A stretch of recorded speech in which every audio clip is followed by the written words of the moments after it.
question number 16. Question number 16. N is the set of natural numbers and I is the set of positive numbers, positive integers. So can I say, जब भी मैं natural number लूंगा मेरे 1, 2, 3 and so on आएंगे. मैंने कहा जब भी मैं आई लूंगा अल्टीमेटली मेरे यहाँ पे भी क्या आएंगे, 1, 2, 3 एंड सो ऑन आएंगे. तो क्या मैं ये कह सकता हूँ हमेशा n और i क्या होगा, बराबर होगा. तो therefore n is always equals to i. ठीक है.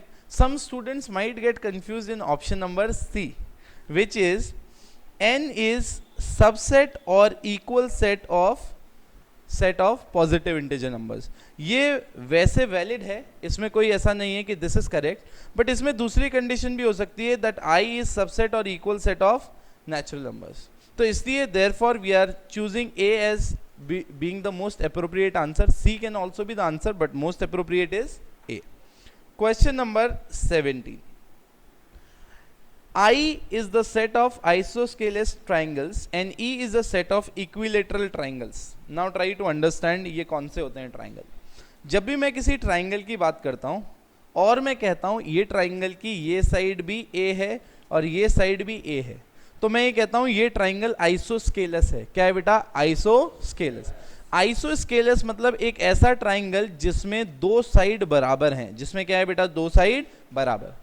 जब भी मैं कहता हूं एक इक्विलेटरल ट्राइंगल है तो मैं उसमें ये कहता हूं कि तीनों साइड बराबर है, दैट इज ए एंड ए. सो मैं कहता हूं जब भी कोई ट्राइंगल जिसकी तीनों साइड बराबर हैं तो वो ट्राइंगल होगा equilateral triangle. Is this clear to you? Normally मुझे बताओ, अगर कोई ट्राइंगल इक्विलेटरल ट्राइंगल है तो इट इज ऑब्वियस कि वो आइसोस्केलस भी है.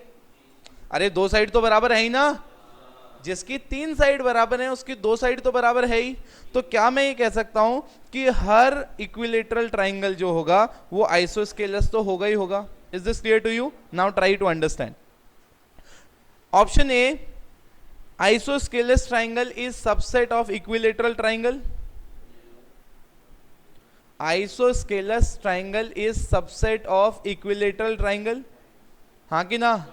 Okay. Next, equilateral triangle is subset of isosceles triangle.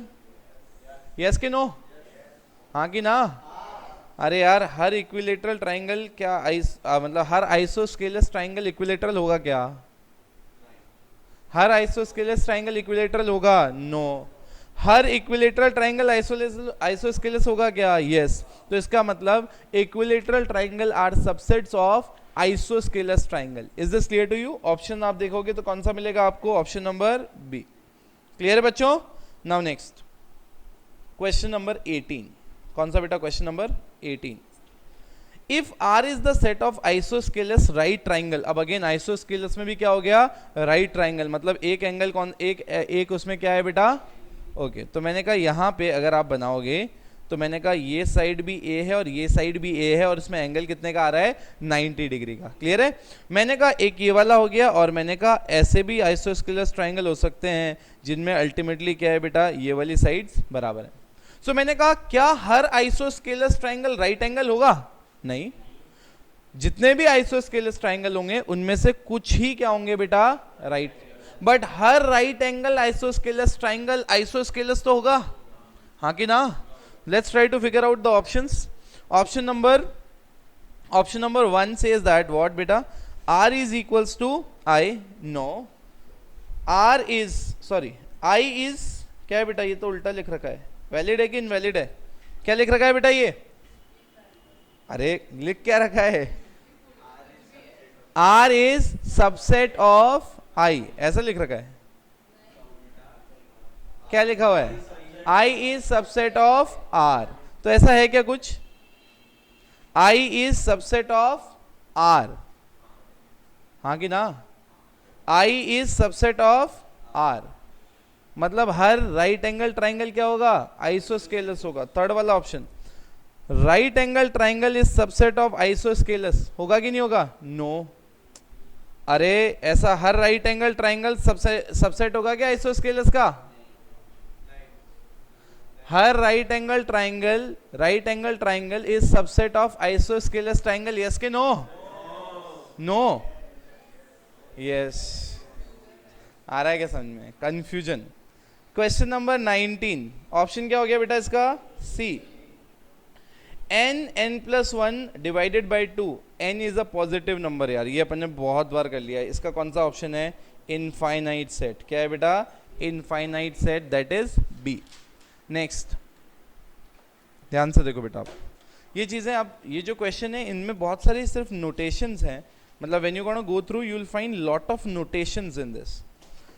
A is a subset, मतलब ए एक सबसेट है जिसमें ए एक सेट है जिसमें एलिमेंट्स है 1 2 3 5 एंड 7। अब बी एक सबसेट है, बी एक सेट है जिसमें एक्स स्क्वायर है such that x belongs to, ये जो साइन होता है ना ये वाला, it means it belongs to A. तो इसका मतलब अगर आप ए के सारे एलिमेंट्स का स्क्वायर निकालोगे तो you will get the B set. ठीक है, फॉर एग्जाम्पल जैसे मैंने कहा 1 का आपने निकाला इट इज़ 1, 2 का आपने निकाला 4, 3 का आपने निकाला 9, इसका 25, इसका 49। अब ये पूछ रहा है, अब अगर आप बताओ मुझे कार्डिनैलिटी क्या होगी इसकी? इसकी भी 5 होगी। अरे इसकी 5 है तो इसकी भी 5 होगी ना। Ultimately we are taking the square of the element in A set. Now अब अगर मुझे कोई पूछे कि number of elements in A is equals to number of elements in B, yes, तो मैं रिप्रेजेंट कैसे करूंगा? n number of elements in A is equals to number of elements in B. Let's try to figure out the options.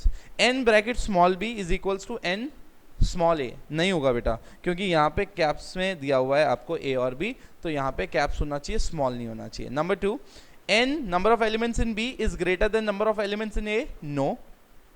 Number of elements in B is equals number of elements in A is equals to number of elements in B, क्या हो गया बेटा इसका? Option C. ठीक है।